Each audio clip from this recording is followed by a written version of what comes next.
दोस्त गद्दार बन गए, गद्दारी भी ऐसी की कि सरेआम इज्जत को नीलाम कर दिया। Women beware women. Thomas Middleton ने ये लाइन बिल्कुल सही कही है। महिलाओं से सावधान रहें, क्योंकि एक औरत की कैसे दुश्मन होती है, ये जीता जागता सबूत आप उडुपी केस में देख सकते हैं। इस केस को अजमेर कांड से भी जोड़कर देखा जा रहा है। कैसे, वो आपको आगे बताएंगे। पहले उडुपी कांड के बारे में आपको बता देते हैं कि कैसे 3 लड़कियों ने, जो एक समुदाय विशेष से ताल्लुक रखती हैं, कई लड़कियों की इज्जत सरेआम उछाली। ना शर्म थी, न लिहाज और ना ही इंसानियत। इस मामले ने पूरे देश को हिला कर रख दिया है। कर्नाटक का उडुपी केस सुनकर लोगों का इंसानियत से भरोसा उठ जाएगा। कर्नाटक के उडुपी में एक कॉलेज के टॉयलेट में लड़कियों का वीडियो बनाने का मामला इस वक्त चर्चाओं में है। सोशल मीडिया पर मामले ने काफी तूल पकड़ रखा है। आरोप है कि 3 मुस्लिम लड़कियों ने कॉलेज में टॉयलेट में कैमरा लगा रखा था।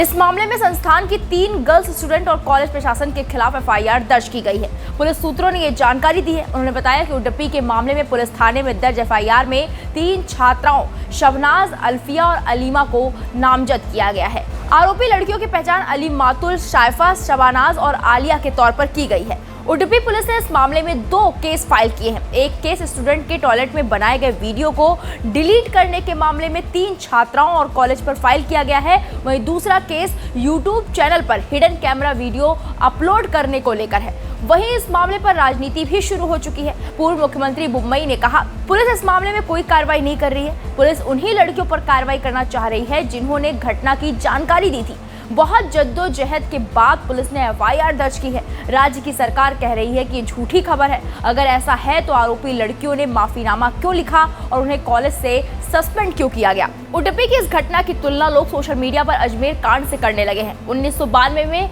अजमेर में ऐसी घटना हुई थी, जिसे अजमेर सीरियल रेप की घटना के नाम से भी जानते हैं। इस केस ने सैकड़ों लड़कियों की जिंदगी तबाह कर दी थी।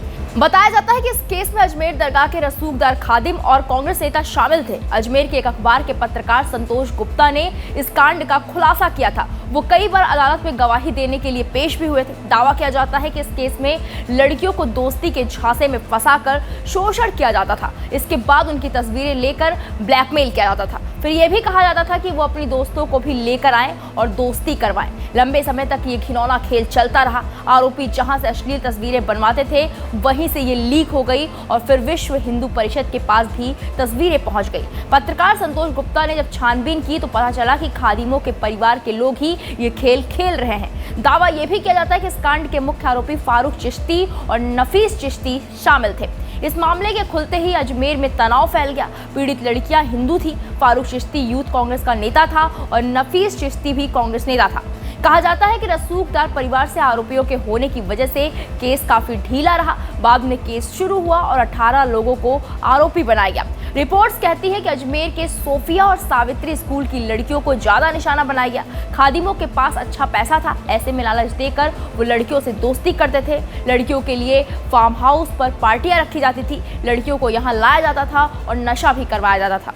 लड़कियों की अश्लील तस्वीरें ली जाती थी। कई रिपोर्ट्स में यह भी कहा गया है कि पीड़ित लड़कियों की संख्या 1000 से ज्यादा थी। उनका धर्म परिवर्तन करवाया जाता था। 3 दशक में ये मामला राजस्थान हाईकोर्ट से सुप्रीम कोर्ट पहुंचा। अब भी ये केस अजमेर की पॉक्सो अदालत में चल रहा है। इस मामले में पुरुषोत्तम नाम के शख्स ने खुदकुशी कर ली थी। वो तस्वीरों को लैब में डेवलप करता था। 8 आरोपियों को जिला अदालत ने उम्र कैद की सजा सुनाई थी, लेकिन राजस्थान हाईकोर्ट ने उनमें से 4 को बरी कर दिया था। बाद में सुप्रीम कोर्ट ने बाकी आरोपियों की सजा घटाकर 10 साल कर दी।